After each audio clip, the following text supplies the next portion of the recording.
Everyone, দেখেন টিনের উপরে দুইটা বিড়াল, একটা হলো সাদা আর একটা হলো একটু বাদামি।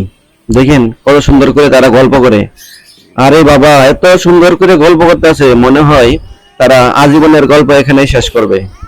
দেখেন, আর তারা জায়গা পায় না, অনেক সুন্দর একটা জায়গা পাইছে, সেই টিনের চালের উপরে এসে নীরবে কথা বলতেছে। দেখেন, মনে হয় তাদের মনের ভাব এভাবেই প্রকাশ করতেছে। দেখ, প্রত্যেকদিন এভাবে এখানে এসে তারা গল্প করে। এত গল্প কই থাকে বুঝি না আমি।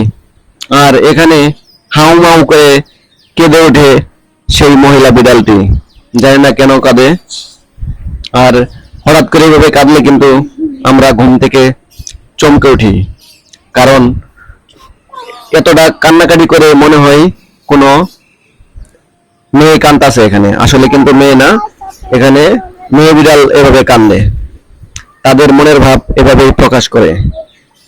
মানুষের মতো তাদেরও ভালোবাসা আছে। অবশেষে সেই সাদা বিড়াল থেকে সরে গিয়ে যাচ্ছে সেই বাদামি বিড়ালটি। অবশেষে তাদের মনের ভাব প্রকাশ করা হয়ে গেছে, তাই কিন্তু তারা এখান থেকে সরে যাচ্ছে।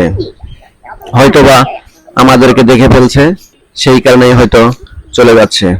আর বলে যাচ্ছে, আমি চলে যাচ্ছি, আবার আসবো সেই একই সময়ে। দেখেন, তারপরে সাদা বিড়ালটি লেজ লড়ে লড়ে বলতেছে, না আর একটু থাকো, আর একটু থাকো। আর বাদামি বিড়ালটি বলতেছে, না আমি চলে যাচ্ছি, আমি চলে যাচ্ছি। সেটা দেখতেই পারতেছেন, ওই যে দেখেন চলে যাচ্ছে।